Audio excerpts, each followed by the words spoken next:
Hi students, welcome to your new class. ഇന്നത്തെ ക്ലാസ്സിൽ നമ്മൾ ഡിസ്കസ് ചെയ്യാൻ പോകുന്ന വളരെ പ്രധാനപ്പെട്ട ഒരു ടോപ്പിക്കാണ്. അതായത് ഡിവിഡൻഡ് പോളിസി ഒരു ഫേമിൻ്റെ വാല്യൂ നിർണ്ണയിക്കുന്നുണ്ടോ അല്ലെങ്കിൽ അതിനെ അഫക്റ്റ് ചെയ്യുന്നുണ്ടോ എന്നുള്ളതാണ് പറയുന്നത്. അപ്പോൾ ഇതിനെ തന്നെയാണ് ഡിവിഡൻഡ് തിയറി കൊണ്ട് ഉദ്ദേശിക്കുന്നത്.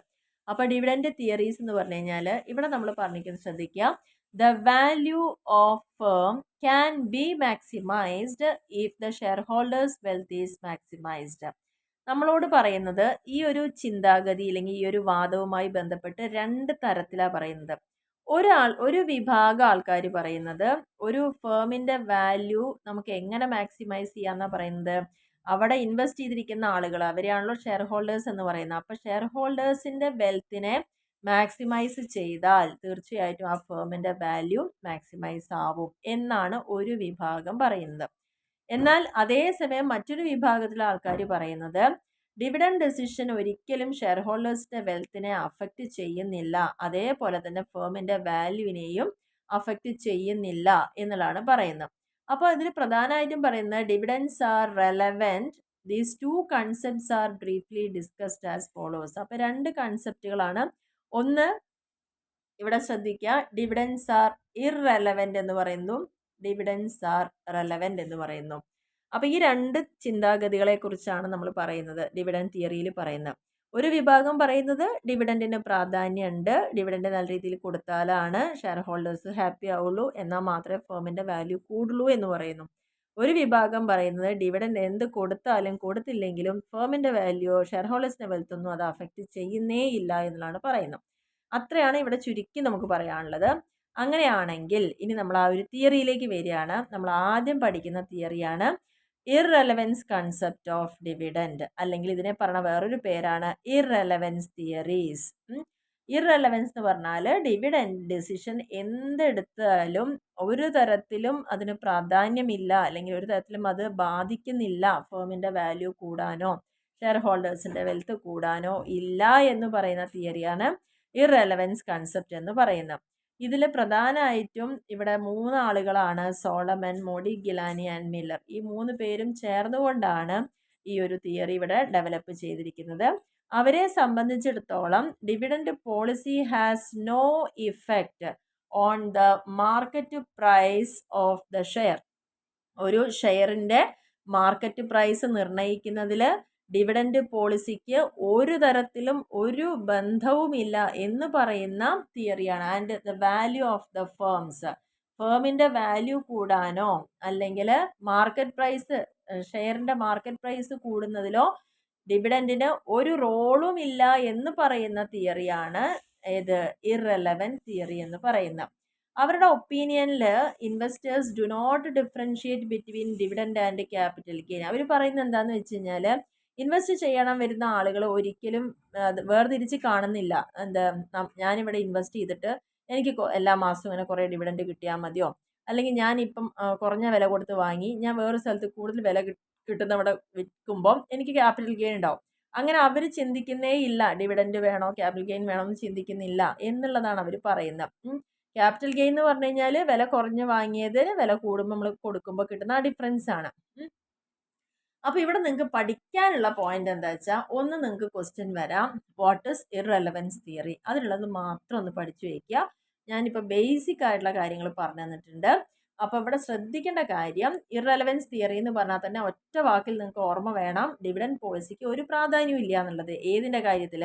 ഫേമിൻ്റെ വാല്യൂ കൂടാനോ അല്ലെങ്കിൽ ഷെയറിൻ്റെ മാർക്കറ്റ് പ്രൈസ് കൂടാനോ എന്നുള്ള കാര്യമാണ് പറയുന്നത്. അപ്പോൾ ഇതിങ്ങനെ തന്നെ പഠിച്ചു വെച്ചോളൂ, ഇത് ചോദിച്ചാൽ അത് എഴുതിക്കോളൂ. This theory states that a firm's dividend policy has no effect on value of the firm or share holders wealth. ഏതിൻ്റെ മുകളിൽ പ്രാധാന്യം ഇല്ല എന്ന് പറഞ്ഞാൽ ഫേമിൻ്റെ വാല്യൂ കൂടാനോ ഷെയർ ഹോൾഡേഴ്സിൻ്റെ വെൽത്ത് കൂടാനോ ഏത് ഡിവിഡൻഡ് പോളിസി എങ്ങനെ എടുത്തിട്ടും കാര്യമില്ല, ഒരു ഇഫക്റ്റും ഇല്ല. Modigliani and Miller state that when a company pays dividend, അവർ പറയുന്നത് എന്താ അറിയോ, എന്തുകൊണ്ട് പ്രാധാന്യം ഇല്ല എന്ന് അവർ പറയുന്നുണ്ട്. കമ്പനി പേസ് ഡിവിഡൻഡ്, ഒരു കമ്പനി ഡിവിഡൻഡ് കൊടുക്കുന്ന സമയത്ത് റിട്ടൻഷൻ ഓഫ് ഏർണിങ്സ് ഡിക്രീസസ്. ഇപ്പോൾ എക്സാമ്പിൾ പറയുകയാണെങ്കിൽ 1000 രൂപ ലാഭം കിട്ടി, 1000 രൂപ എനിക്ക് വേണമെങ്കിൽ അതിൽ 6000 രൂപ ഡിവിഡൻഡ് കൊടുക്കാം, 4000 എൻ്റെ 600 രൂപ നമുക്ക് കയ്യിൽ വയ്ക്കാം, 400 രൂപ ഡിവിഡൻഡ് കൊടുക്കാം. പക്ഷേ എത്രത്തോളം ഒരു കമ്പനി ഡിവിഡൻഡ് കൊടുക്കുന്നോ അത്രത്തോളം കമ്പനിയുടെ കയ്യിൽ സൂക്ഷിക്കുന്ന പണത്തിൻ്റെ അളവ് അവിടെ കുറയുകയാണ് ചെയ്യുന്നത്. അപ്പം market price of it share increases. അങ്ങനെ വരുമ്പോൾ എന്താണ്, ഷെയറിൻ്റെ മാർക്കറ്റ് പ്രൈസ് അവിടെ കൂടുന്നു. Hence the value of firm increases. അപ്പോൾ ഈ ഷെയർ പ്രൈസ് കൂടുമ്പോഴാണ് എന്ത് കൂടുന്നത്, ഫേമിൻ്റെ വാല്യൂ കൂടുന്നത്. പക്ഷേ പേയ്മെൻറ്റ് ഓഫ് ഡിവിഡൻഡ്, നമ്മൾ ഡിവിഡൻഡ് കൊടുക്കുന്നത് കൊണ്ട് നമ്മുടെ കയ്യിൽ എന്ത് കുറയുകയാണ് ചെയ്യുന്നത്, നമ്മുടെ കയ്യിൽ വെക്കേണ്ട ക്യാഷിൻ്റെ അളവ് അവിടെ കുറയുകയാണ് ചെയ്യുന്നത്. ഇനി തിരിച്ച് consequently funds to finance the projects decreases. നമ്മുടെ കയ്യിലെ ക്യാഷിൻ്റെ അളവ് കുറയുമ്പോൾ എന്ത് സംഭവിക്കും, നമ്മൾ പുതിയ പ്രോജക്റ്റിലൊക്കെ ഇൻവെസ്റ്റ് ചെയ്യാനുള്ള ആ ഒരു അവസ്ഥ അവിടെ കുറഞ്ഞു വരും. അപ്പോൾ അങ്ങനെ വരുന്ന സമയത്ത് കമ്പനിയുടെ പുതിയ ഇക്വിറ്റി ഷെയർസൊക്കെ ഇഷ്യൂ ചെയ്യേണ്ടതായിട്ട് വരും. അതിൻ്റെ ഫലമായിട്ട് അവരുടെ ഷെയർസിൻ്റെ സപ്ലൈ മാർക്കറ്റിൽ കൂടും. അങ്ങനെ വന്നു കഴിഞ്ഞാൽ ആ പ്രൈസ് ഓട്ടോമാറ്റിക്കലി, ആ ഷെയറിൻ്റെ പ്രൈസ്, ഒരുപാട് ഷെയർസ് അവൈലബിൾ ആവുമ്പം അതിന് ഡിമാൻഡ് കുറയും. അപ്പോൾ അതിൻ്റെ വാല്യൂ അവിടെ ഡിക്രീസ് ആവും. അപ്പോൾ ഈ ഷെയർ പ്രൈസ് കുറയുമ്പോൾ ഓട്ടോമാറ്റിക്കലി എന്താവും, ഫേമിൻ്റെ വാല്യൂം അവിടെ കുറയും എന്നാണ് അവർ പറഞ്ഞിരിക്കുന്നത്. ഈ ഒരു തിയറീനെയാണ്. അപ്പോൾ അതുകൊണ്ടാണ് പറയുന്നത് ഡിവിഡൻഡ് കൊടുക്കുന്നത് കൊണ്ട് ഒരിക്കലും വാല്യൂ കൂടുകയോ മാർക്കറ്റിൽ അതിൻ്റെ പ്രൈസ് കൂടുകയോ ചെയ്യുന്നില്ല എന്ന് പറയുന്ന തിയറിയാണ് ഇർറെലവൻസ് തിയറി എന്ന് പറയുന്നത്. അപ്പോൾ എന്തുകൊണ്ടില്ല എന്നുള്ളതാണ് അവർ കാരണമായിട്ട് ഇവിടെ പറയുന്നത്. കാരണം ഒരു കമ്പനിക്ക് ഡിവിഡൻഡ് കൊടുക്കാൻ തീരുമാനിച്ചാൽ കയ്യിലുള്ള ക്യാഷാണ് കൊടുക്കുന്നത്. അപ്പോൾ നമ്മുടെ കയ്യിൽ എന്തുണ്ടാവില്ല, ക്യാഷ് ആയിട്ടുള്ള ബാലൻസ് ഉണ്ടാവില്ല. നമുക്ക് എവിടെയും എന്ത് ചെയ്യാൻ പറ്റില്ല, ഇൻവെസ്റ്റ് ചെയ്യാൻ പറ്റില്ല. ഇൻവെസ്റ്റ് ചെയ്യാൻ പറ്റാതെ വരുമ്പോൾ നമുക്ക് കൂടുതൽ ഇക്വിറ്റി ഷെയർ അവിടെ ഇഷ്യൂ ചെയ്യേണ്ടി വരും. അങ്ങനെ വരുമ്പോൾ നമ്മുടെ ഷെയറിൻ്റെ സപ്ലൈ അവിടെ കൂടും. അതുവഴി ഷെയറിൻ്റെ വാല്യൂ കുറയും. അപ്പോൾ ഫേമിൻ്റെ വാല്യൂ അവിടെ കുറയും.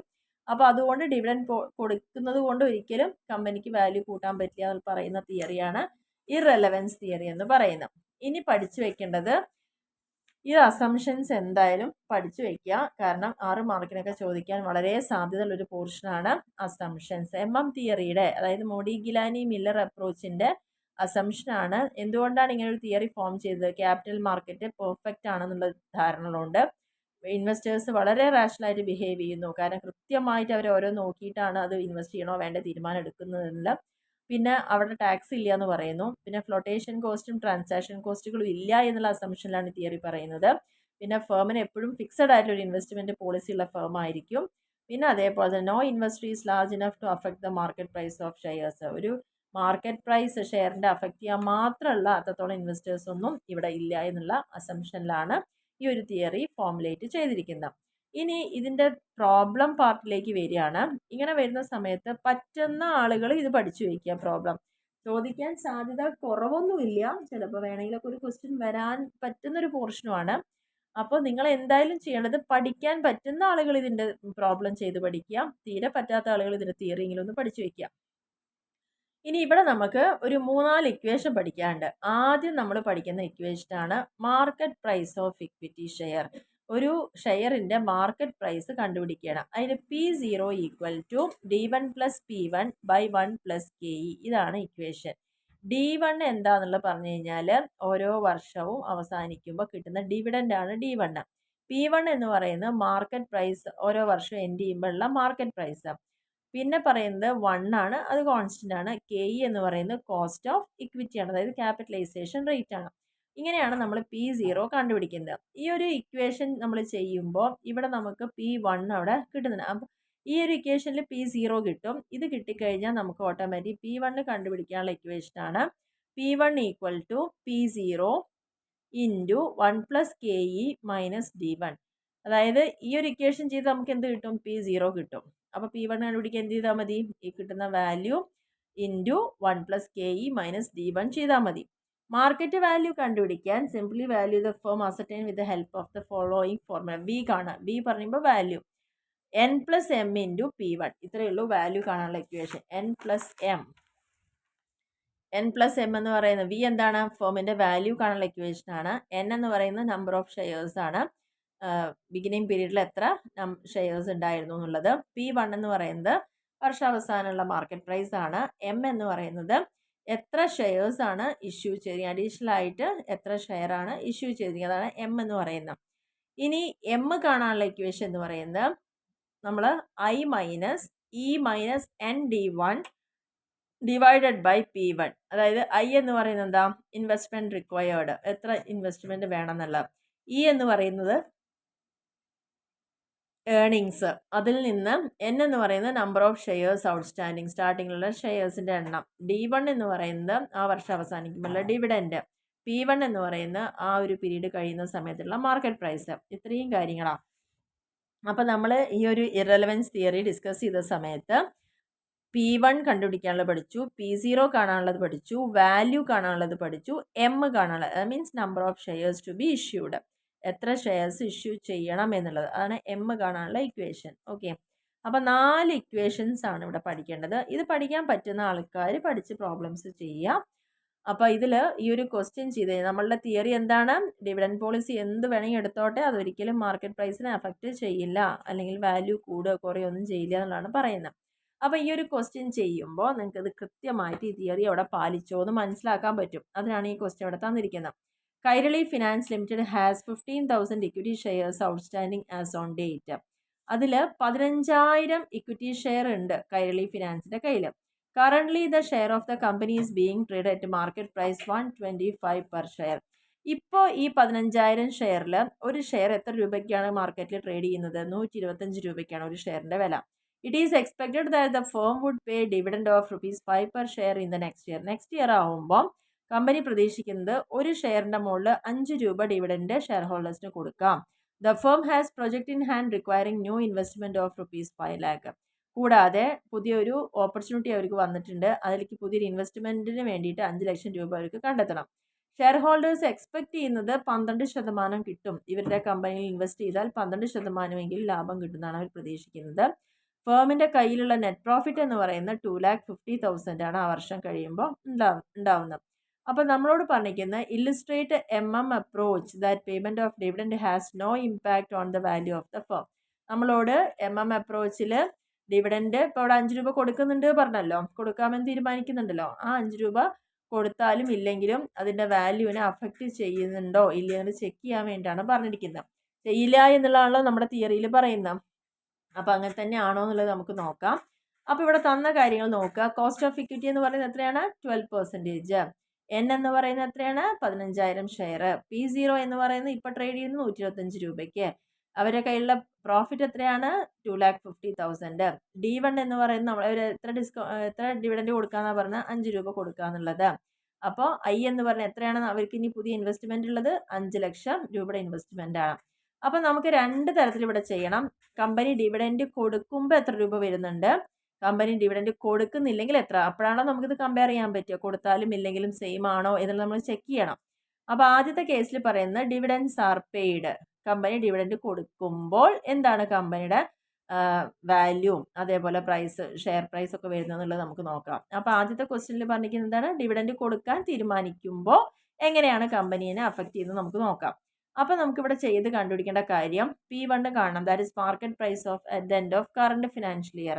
നിലവിലുള്ള ഫിനാൻഷ്യൽ ഇയറിൻ്റെ എൻഡിലുള്ള മാർക്കറ്റ് പ്രൈസ് എത്രയാണെന്നുള്ളതാണ് ആദ്യം അസർട്ടൈൻ ചെയ്യേണ്ടത്. അപ്പോൾ അതുകൊണ്ട് തന്നെ നമുക്ക് ഇക്വേഷൻ അറിയാലോ. P1 ഇക്വേഷൻ നമ്മൾ പറഞ്ഞിട്ടുണ്ടായിരുന്നു എന്താണ്? P0 × 1 + KE - D1 ആണ് വരുന്നത്. അപ്പോൾ അതിൽ P0 എന്ന് പറയുന്നത് എത്രയാണ്? ഇപ്പോൾ എത്ര രൂപയ്ക്കാണ് വിൽക്കുന്നത്? 125 രൂപയ്ക്ക്. അപ്പോൾ 125 × 1 + 1 അങ്ങനെ തന്നെ എഴുതി. KE കോസ്റ്റ് ഓഫ് ഇക്വിറ്റി എത്ര? 12%.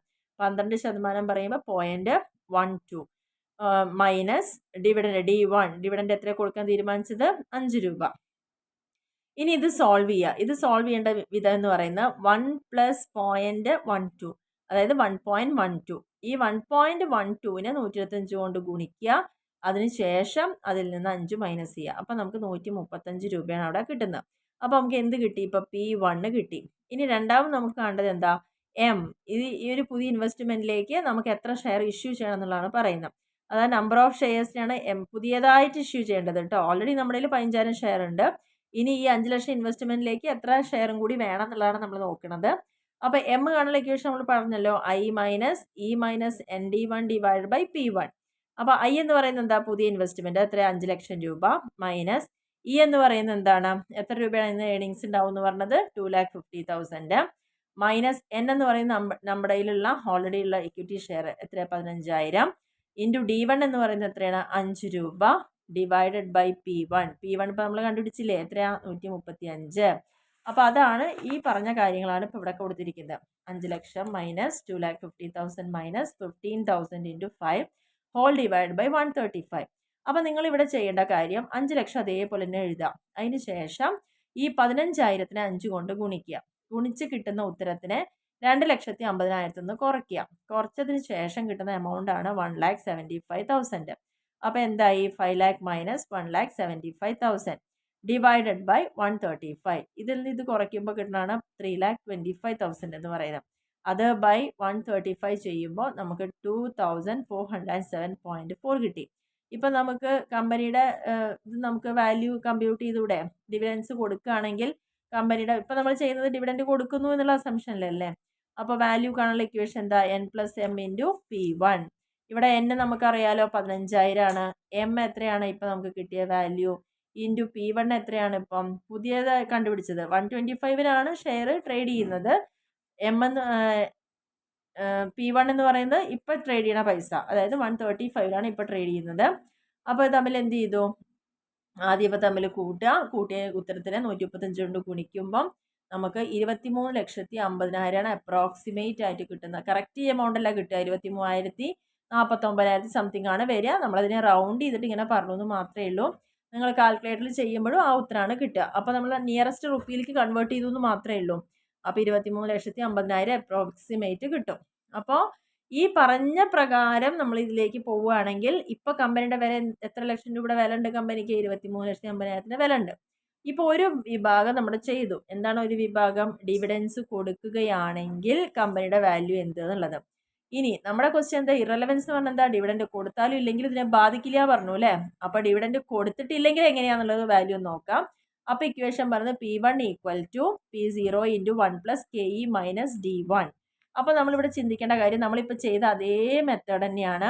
125 × 1.12 മൈനസ് ഈ D1-ൻ്റെ അവിടെ എന്താവും? നമ്മൾ ഡിവിഡൻഡ് കൊടുക്കുന്നില്ല എന്നല്ലേ ഇപ്പം രണ്ടാമത്തെ ചെയ്യുന്നത്. അപ്പോൾ നോട്ട് പെയ്ഡാ. അപ്പോൾ അതുകൊണ്ട് ഇവിടെ എന്താ? 0 ആണ് കൊടുക്കുക. അങ്ങനെ ചെയ്യുമ്പോൾ നമുക്ക് കിട്ടുന്ന ഉത്തരം എത്രയാ? 140. അങ്ങനെ നമ്മൾ നേരത്തെ ഇവിടെ ചെയ്തു. അപ്പോൾ ചെയ്തപ്പോൾ ഡിവിഡൻഡ് കൊടുക്കുമ്പോൾ എന്തായിരുന്നു വാല്യൂ ഉണ്ടായിരുന്നു? 135 ഡിവിഡൻഡ് കൊടുക്കാത്തപ്പോൾ അതിൻ്റെ വില എത്രയായി? 140. ഇനി അവിടെ 0 എടുത്തത് അതുകൊണ്ടാണ് ഡിവിഡൻഡ് കൊടുക്കാത്ത. ഇനി നമുക്ക് കണ്ടുപിടിക്കേണ്ടത് എം കണ്ടുപിടിക്കാനുള്ള, അതായത് എത്ര ഷെയർ ഇനി അഡീഷണൽ ആയിട്ട് ഇഷ്യൂ ചെയ്യണം എന്നുള്ളതാണ് ചോദിച്ചത്. ഇവിടെ നമ്മൾ കണ്ടുപിടിച്ചു 2,407 ഷെയറാണ് അഡീഷണൽ ആയിട്ട് ഇഷ്യൂ ചെയ്യേണ്ടത്. അപ്പോൾ അത് കണ്ടുപിടിക്കാൻ വേണ്ടിയിട്ട് നമ്മൾ എന്ത് ചെയ്തു? ഇൻവെസ്റ്റ് ചെയ്യേണ്ട എമൗണ്ട് 5 ലക്ഷം മൈനസ് ഇ എന്ന് പറയുന്നത് 2,50,000 ഏണിങ്സ് ആണ്, മൈനസ് എൻ എന്ന് പറയുന്നത് 15,000 ഷെയർ ഉണ്ട്, ഇൻറ്റു D1 എന്ന് പറയുന്നത് 0 ആണ്, ഡിവൈഡഡ് ബൈ ഇപ്പോഴത്തെ പുതിയ P1 140 അപ്പോൾ കിട്ടിയത് അല്ലേ, ഈ 140. അപ്പോൾ നമ്മൾ നേരത്തെ ചെയ്ത പോലെ 5 lakh അങ്ങനെ തന്നെ വെച്ചു. ഇവിടെ 0 ആണ് വരിക. 0ന്ന് 2,50,000 മൈനസ് ചെയ്യുമ്പോൾ നമുക്ക് 5 lakh മൈനസ് 2,50,000 ബൈ 140 വരും. 2,50,000 ബൈ 140 പറഞ്ഞാൽ 1,785.71. അപ്പോൾ ആദ്യത്തെ കേസിൽ ഡിവിഡൻഡ് കൊടുത്തപ്പോൾ നമുക്ക് 2,407 ഷെയർ ഇഷ്യൂ ചെയ്യണമായിരുന്നു. ഡിവിഡൻഡ് കൊടുക്കാതിരുന്നപ്പോൾ നമുക്ക് അത്രയും ആവശ്യമില്ല, 1,785 ഷെയർ ഇഷ്യൂ ചെയ്യണ്ടുള്ളൂ. ഇനി വാല്യൂ എത്രയാണെന്നുള്ളത്. അപ്പോൾ ഡിവിഡൻഡ് കൊടുക്കാതിരുന്നപ്പോൾ കമ്പനിയുടെ വാല്യൂ എത്രയാണ് നോക്കുക. Equation B = n+m × P1. ഇതാണല്ലോ ഇക്വേഷൻ ഇവിടെ ചെയ്തത്. നമ്മൾ മോളിൽ ഇവിടെ ചെയ്തല്ലോ അതേ ഇക്വേഷൻ ഇവിടെ ഈ വാല്യൂ കാണുകയാണ്. n എന്ന് പറയുന്നത് എത്ര? 15,000 പ്ലസ് m എന്ന് പറയുന്നത് എത്ര? ഇപ്പോൾ നമ്മൾ കണ്ടുപിടിച്ചത് 1,785 ഇൻറ്റു P1 എന്ന് പറയുന്നത് ഇപ്പോൾ കണ്ടുപിടിച്ച റേറ്റ്. P1 ഇപ്പോൾ കണ്ടുപിടിച്ചല്ലോ നമ്മൾ, 140 കണ്ടുപിടിച്ചില്ലേ. P1 P1 ആണ് ഇവിടെ കൊടുക്കേണ്ടത്. അപ്പോൾ നമുക്ക് വാല്യൂ 23,50,000 തന്നെയാണ് ഇവിടെ അപ്രോക്സിമേറ്റ് ആയിട്ട് വന്നത്. അപ്പോൾ ഈ ഒരു ക്വസ്റ്റ്യൻ നിങ്ങൾക്ക് എന്ത് മനസ്സിലായി? ഡിവിഡൻഡ് കൊടുത്തപ്പോൾ എന്താണ് വാല്യൂ? 23,50,000. ഡിവിഡൻഡ് കൊടുക്കാതിരുന്നപ്പോഴും കമ്പനിയുടെ വാല്യൂ എന്താ? 23,50,000.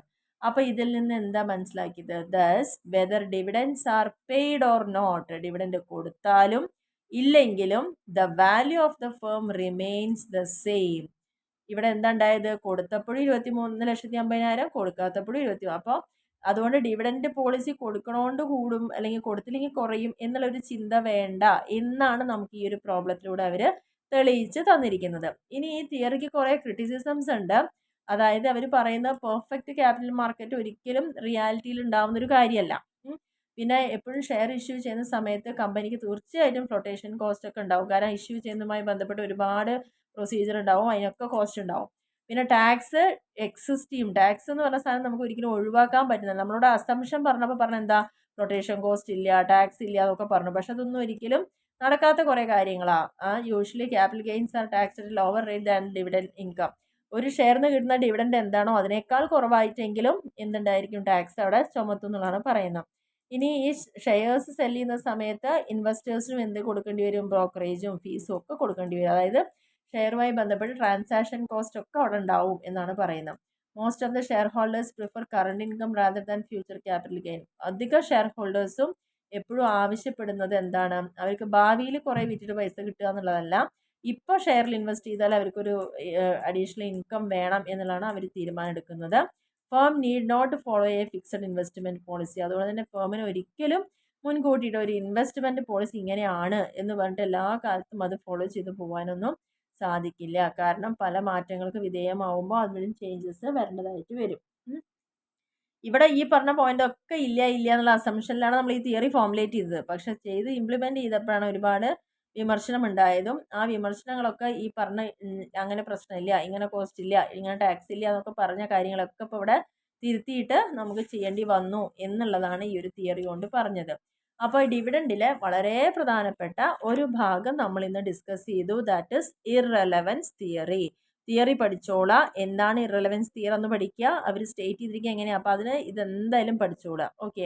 പിന്നെ നിങ്ങൾ ഇതിൽ പഠിക്കേണ്ട തിയറി എന്ന് പറയുന്നത് ഇതിൻ്റെ അസംഷൻസ് പഠിക്കുക, ക്രിറ്റിസിസം പഠിക്കുക. പ്രോബ്ലം 4 ഇക്വേഷൻ വരുന്നുണ്ട്. 4 ഇക്വേഷനും പഠിച്ച് അപ്ലൈ ചെയ്യാൻ പറ്റുന്ന ആളുകൾ പഠിക്കുക.